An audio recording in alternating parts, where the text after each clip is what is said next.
एक सवेरा था जब हंसकर उठते थे हम भी कभी, और आज कई बार बिन मुस्कुराए ही शाम हो जाती है। दोस्तों, क्या आप इन दो लाइंस के पीछे छुपे हुए दर्द, मायूसी और अकेलेपन को महसूस कर पा रहे हैं? जी हाँ, आज इसी दर्द की जो मेडिकल टर्मिनोलॉजी यानी कि कहते हैं डिप्रेशन या सैडनेस या स्ट्रेस, हम उसी के बारे में डिटेल बात करने वाले हैं। इस वीडियो में आज हम डिस्कस करेंगे अगर डिप्रेशन हो हमें या हमारे परिवार या फ्रेंड्स में किसी को टीनेज डिप्रेशन, तो हमें क्या करना है, कैसे इस सिचुएशन से कोप अप करना है, इसके कारण क्या होते हैं, साइन एंड सिम्टम्स क्या होते हैं, और इसी के साथ हम इस बारे में भी बात करेंगे कि होम्योपैथी कैसे वंडरफुली इन मेंटल एलिमेंट्स में हमारे लिए मददगार साबित होती है। हेलो दोस्तों, मैं डॉक्टर पुनीता सोनी स्वागत कर रही हूँ आपका अपने यूट्यूब चैनल पर। तो आइए अपनी इस बातचीत को स्टार्ट करते हैं। दोस्तों, आइए जानते हैं सबसे पहले ये डिप्रेशन है क्या चीज़। देखिए, ज़िंदगी है, ज़िंदगी में कई सारे उतार चढ़ाव आते ही रहते हैं, हमें उस चीज़ से डील भी करना पड़ता है। लेकिन कई बार हम अपनी ज़िंदगी के जो उतार होते हैं, जो नेगेटिव या डाउनफॉल्स होते हैं, हम उनसे कोप अप नहीं कर पाते हैं और उसके रिजल्ट में हम बहुत ज़्यादा उदासीनता का शिकार हो जाते हैं, स्ट्रेस या डिप्रेशन का शिकार हो जाते हैं। जब भी हमारी ज़िंदगी में कोई रफ पैच आता है, जैसे सोचिए अगर करियर में हम कुछ सोच रहे थे और वो चीज़ फुलफिल नहीं हो पाई, कोई डिसअपॉइंटेड अफेयर हुआ किसी का, अकेलापन एकदम से ही उसको फील होने लग गया, किसी अपने का लॉस, चाहे डेथ के थ्रू हो, चाहे वो अपना कहीं दूर चला जाए, उससे अलग हो जाओ आप किसी भी वजह से, ऐसी अगर कोई भी सिचुएशंस हमारी लाइफ में आती हैं, या फिर कोई फाइनेंशियल डाउनफॉल आया, अगर बहुत ज़्यादा किसी वजह से फिजिकल डाउनफॉल आया, किसी भी परेशानी आपको एकदम देखना पड़ा अपने सामने और आप इस चीज़ को कोप अप नहीं कर पा रहे हो, आप उदासी में चले गए हो, सैडनेस में चले गए हो, तो आप डिप्रेशन के शिकार हो सकते हो। नॉर्मली अगर हम ऐसा कुछ ज़िंदगी में झेलते हैं तो हम 1 हफ्ता 2 हफ्ते में नॉर्मल हो जाते हैं, हम फिर से अपने आप को जोड़ के इकट्ठा करके फिर खड़े होकर उस सिचुएशन से फाइट करते हैं। लेकिन अगर ये उदासी, ये सैडनेस 2 या 3 हफ्तों से ज़्यादा परसिस्ट करे और आगे वर्स ही होती जाए, तो इस चीज़ को हम डिप्रेशन की श्रेणी में रख सकते हैं। आइए मैं आपको कुछ जर्नल साइन एंड सिम्टम्स के बारे में बताती हूँ, जिनको सुनकर आप समझ पाएंगे कि क्या आप या आपके परिवार का कोई भी और इंसान डिप्रेशन से सफ़र तो नहीं कर रहा है। देखिए, सबसे बड़ी बात, सबसे इम्पॉर्टेंट बात यह है कि जो इंसान डिप्रेशन से सफ़र कर रहा होगा उसमें आपको एकदम से ही एक drastic mood change, mood shift देखने को मिलेगा। जो इंसान पहले बहुत खुशनुमा रहता था, हंसता रहता था, सबसे बात करता था, सोशलाइज करने की कोशिश करता था और उसको ये सब चीज़ें पसंद थी, वो इंसान एकदम से अलग थलग हो जाएगा, सोशलाइजिंग अवॉइड करेगा, एकदम कभी बहुत ज़्यादा गुस्सा हो जाएगा, एंगर आउटबर्स्ट आएंगे, या फिर कभी एकदम से क्राइंग एपिसोड्स आने लग जाएंगे बिना किसी रीज़न के। आप समझ ही नहीं पाएंगे कि ये हुआ क्या है, एकदम से सब कुछ तो नॉर्मल है, सुबह से शाम तक कुछ भी ऐसा नहीं हुआ। अगर ऐसा कुछ होता है, एक्सट्रीम फ्रस्ट्रेशन, बिल्कुल होपलेसनेस, कोई उम्मीद नज़र ना आना, अपने आप को लेकर इतना ज़्यादा होपलेस फील करना, वर्थलेस फील करना कि मैं कुछ नहीं कर पाऊंगा, मैं इस सिचुएशन से कोप अप नहीं कर पाऊंगा, ये जो नेगेटिविटी का फेज आ गया है लाइफ में, this will take off me, मैं हार जाऊंगा इस चीज़ से, और इसी की वजह से वो पेशेंट अलग पड़ जाता है, या तो बिल्कुल नींद गंवा देता है या फिर दिन भर सोता रहता है, इनसोम्निया या हाइपरसोम्निया का पेशेंट बन जाता है।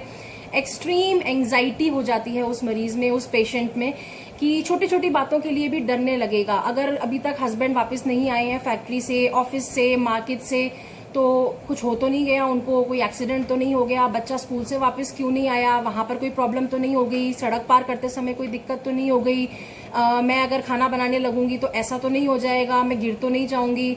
जो एक्सट्रीम एंग्जाइटी होती है, जो बिना किसी वजह के हम बेवजह परेशान होते रहते हैं, ये सारे सिम्टम्स आपको डिप्रेशन के मरीज में देखने को मिलेंगे। कोई भी एक पर्टिकुलर इमोशन को इस हद तक पकड़ के रखेगा वो इंसान की वो उस चीज से बाहर ही नहीं निकल पाएगा, चाहे वो इसके लिए खुद को जिम्मेदार समझे या अपने परिवार या फ्रेंड्स में से किसी को जिम्मेदार समझे, और वो अपनी उसी उदासी में इतना ज़्यादा एनग्रॉस रहेगा कि खाना पीना छोड़ देगा, उसकी एपेटाइट कम हो सकती है, वजन पे असर आ सकता है, नींद के बारे में मैंने बता ही दिया, और इन एक्सट्रीम केसेस खुद को हार्म करने से लेकर सुसाइडल थॉट्स तक ये पेशेंट सोच लेते हैं कि अब कुछ रखा नहीं है जिंदगी में, वर्थलेस हो गई है जिंदगी, तो अब इसको खत्म कर देना ही बेहतर है।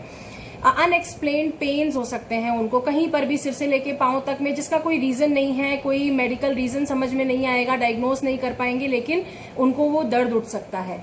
ये उदासी, ये अकेलापन इस तरह का होता है कि चाहे फिर ज़िंदगी में बहुत कुछ अच्छा भी होने लग जाए, कोई खुशियों के मोमेंट्स भी आएँ, आप जितना मर्जी उस इंसान को समझाने की कोशिश कीजिए, उनके लिए उस उदासी से एकदम बाहर निकलना बहुत मुश्किल हो जाता है। तो यही डिप्रेशन है जो किसी भी वजह से हो सकता है। एक बात हमेशा याद रखिए, इसको पागलपन से मत जोड़िए कि ये माइंड की डिजीजेस हैं तो ये मेंटल इलनेस है, ये पागलपन ही है, नहीं। माइंड भी हमारे शरीर का एक हिस्सा ही है। जैसे हम बाकी बॉडी पार्ट्स के लिए ट्रीटमेंट लेते हैं तो इसके लिए भी बिना किसी नेगेटिव बात को सोचे हुए डॉक्टर से जाके कंसल्ट करके ज़रूर ट्रीटमेंट लेना चाहिए। अगर ये बीमारी, ये परेशानी बढ़ जाती है बहुत ज़्यादा तो फिर सालों लग जाते हैं इसको ठीक करने में। इसलिए अगर इनमें से कोई भी साइन एंड सिम्टम्स आप परसिस्टेंटली देख रहे हैं तो अपने डॉक्टर से ज़रूर कंसल्ट कीजिए। चलिए अब इस बारे में बात करते हैं कि अगर इनमें से कुछ भी सिम्टम्स आप अपने अंदर देख रहे हैं तो आपको क्या करना है। देखिए दोस्तों, नेगेटिव्स आएंगे लाइफ में, डेफिनेटली आएंगे, उतार चढ़ाव ज़रूर आएंगे, सबके साथ आते हैं, खुशियां भी और दर्द भी। तो आपको सबसे पहले focus on the positives in your life. आपकी ज़िंदगी में बहुत कुछ अच्छा भी होगा, आपके पास परिवार, फैमिली, फ्रेंड्स, बहुत अच्छी चीज़ें भी होंगी। अगर एक कोई बुरी चीज हो भी गई है लाइफ में, बी इट एनीथिंग, तो उसको पकड़ के रखना और बाकी सब अच्छी चीजों को इग्नोर कर देना, ये कहाँ का न्याय है, ये कहाँ की अच्छी बात है दोस्तों, आप ही बताइए मुझे।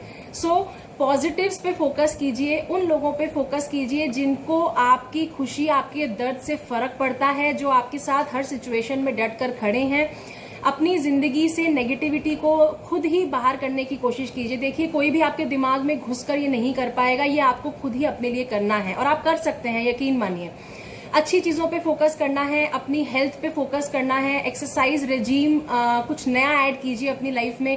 अगर जिमिंग करते आए हैं तो एरोबिक्स ऐड कीजिए, अगर एरोबिक्स करते आए हैं तो योगा ऐड कीजिए, कुछ नए फिटनेस चैनल्स देखिए, कोई अच्छी बुक्स पढ़िए, अच्छा खाना खाइए, रात को अच्छी तरह से सोने की कोशिश कीजिए, सोशलाइज करने की कोशिश कीजिए, अपने आप को एक्सप्रेस कीजिए। कोई तो ऐसा होगा आपकी फैमिली में या फ्रेंड्स में जो आपके दिल की बात सुनेगा, और कोई नहीं, बहुत होंगे, ट्रस्ट मी। उनके साथ बैठकर उनसे अपने मन की बात कीजिए, अपने मन का बोझ हल्का कीजिए कि क्या आप महसूस कर रहे हैं। देखिए, अलग थलग पढ़ना कोई सोल्यूशन नहीं है और ना इससे कुछ हासिल होने वाला है। गोल्स बनाइए अपने लाइफ में और शॉर्ट टर्म गोल्स बनाइए। जैसे आज अगर मेरे पास टाइम है, मैं अपनी अलमीरा का एक ये वाला सेक्शन क्लीन करके रखूंगी। इसको टाइम मैनेजमेंट करना है अपना, बड़े बड़े गोल्स नहीं बनाने हैं क्योंकि फिर थक कर परेशान होकर छोड़ देंगे आप उसको बीच में। आज मैं ये थोड़ी सी कुकिंग में कुछ नया ऐड करूंगी।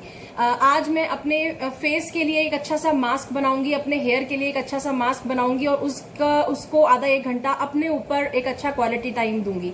या आज मैं एक नया आर्टिकल पढ़ूंगा, आज मैं न्यूज में कुछ अच्छी चीज पढ़ के और लिखने की कोशिश करूंगा। खुद भी राइटिंग को इंकलकेट कीजिए, चाहे मन में कुछ दर्द की बात भी आ रही है, कोई खुशी की बात भी आ रही है, उसको लिखिए, जॉट डाउन योर इमोशंस। और सबसे इम्पोर्टेंट बात, एक्सेप्ट योर टुडे। अपने आज को एक्सेप्ट कीजिए कि हाँ, मैं इस प्रॉब्लम को फेस कर रहा हूँ या कर रही हूँ। उससे भागने का कोई मतलब नहीं है, उससे कुछ हासिल नहीं होना है। Accept where you are today and just think कि आज कोई अंत नहीं हो रहा है लाइफ का। अपने आज के बेसिस पर अपने कल के कई hundreds and thousands of days जो आने हैं, ना तो उनको खराब करना है, ना ही उनको जज करना है। दोस्तों, अपनी फैमिली पर, अपने फ्रेंड्स पर फोकस करना है, अच्छी नई हॉबीज अपने अंदर इनकलकेट करनी है, अपने स्ट्रेंथ्स पर प्ले करना है। प्ले ऑन योर स्ट्रेंथ्स होती है ना, बहुत सारी स्ट्रेंथ्स आप में भी होंगी, उस चीज को अपने सामने रखिए, अपने आगे रखिए एंड बी कॉन्फिडेंट। कॉन्फिडेंस अपने अंदर से ही आएगा।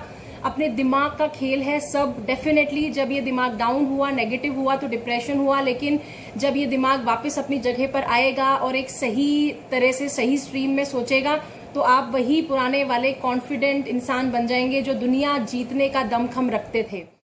जो भी ट्रबल्स हैं, जो भी प्रॉब्लम्स हैं, उनके बारे में सोचना है क्योंकि उनको सॉर्ट आउट करना हमें ही है।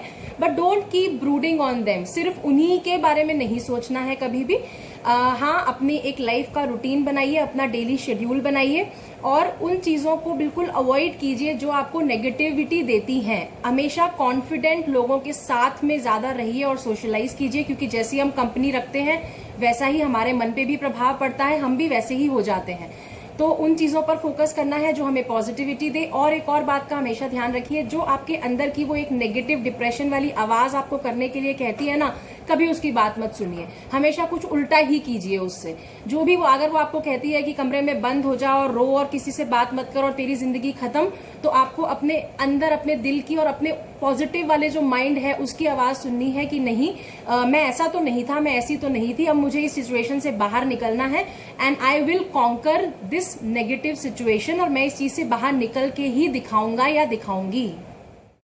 और एक बहुत इंपॉर्टेंट बात प्लीज हमेशा याद रखिए, कभी भी अगर इन सिचुएशन से आप सफर कर रहे हैं, सेल्फ मेडिकेशन अपने आप से स्टार्ट नहीं करना है कि कहीं से सुना मुझे इस चीज से आराम मिला था तो मैंने भी वही दवाई खानी शुरू कर दी, मुझे किसी ने बताया अरे मेरे को भी ऐसा ही हुआ था मैंने तो ये दवाई खाई। नो, प्लीज सेल्फ मेडिकेशन कभी नहीं करना है। We doctors are always always available for you. और साथ में ही सब्सटेंस अब्यूज के चक्कर में भी मत पड़ जाइए। कई लोग ऐसा करते हैं दिन में कई बार कॉफी, चाय या स्मोकिंग या अल्कोहल या even in 72 cases negative cases drugs तक के चक्करों में पड़ जाते हैं। ट्रस्ट मी, वो सब चीजें आपको और ज्यादा नेगेटिविटी के कुएं में, खाई में गिराएंगी। Just have a feeling of gratitude. अब आप कहेंगे कि मैडम हम तो इतने बुरे फेज से गुजर रहे हैं, ग्रैटिट्यूड। देखिए, ग्रैटिट्यूड इस बात के लिए कि आज से पहले मेरी जिंदगी में सब कुछ इतना अच्छा था, और ग्रैटिट्यूड उस भगवान को इस चीज के लिए कि आज अगर मुझे इस सिचुएशन में डाला भी है तो भगवान डेफिनेटली मुझे कुछ और अच्छा और स्ट्रॉन्गर बनकर ही इस सिचुएशन से बाहर निकालेगा। डिप्रेशन एक बहुत बड़ा, बहुत वाइड स्प्रेड टॉपिक है जिसमें मेरे पास आपको बताने के लिए बहुत कुछ है, जो चीजें आपके काम आएंगी, जो टिप्स आपके काम आएंगे। इसलिए मैं इस वीडियो को 2 पार्ट्स में बना रही हूँ। पार्ट 1 यहीं पर कंक्लूड हो रहा है, पार्ट 2 बहुत जल्दी मैं आपके सामने लेकर आऊंगी, अपलोड करूंगी, जिसमें कि हम होम्योपैथी ट्रीटमेंट और साथ में और हम क्या बिहेवियरल चेंजेस और सपोर्ट कर सकते हैं, कैसे हम इन चीजों से बाहर निकल सकते हैं और अपने लव्ड वन को बाहर निकालने के लिए ट्राई कर सकते हैं। So please keep watching for part 2, which is resuming very soon. Bye.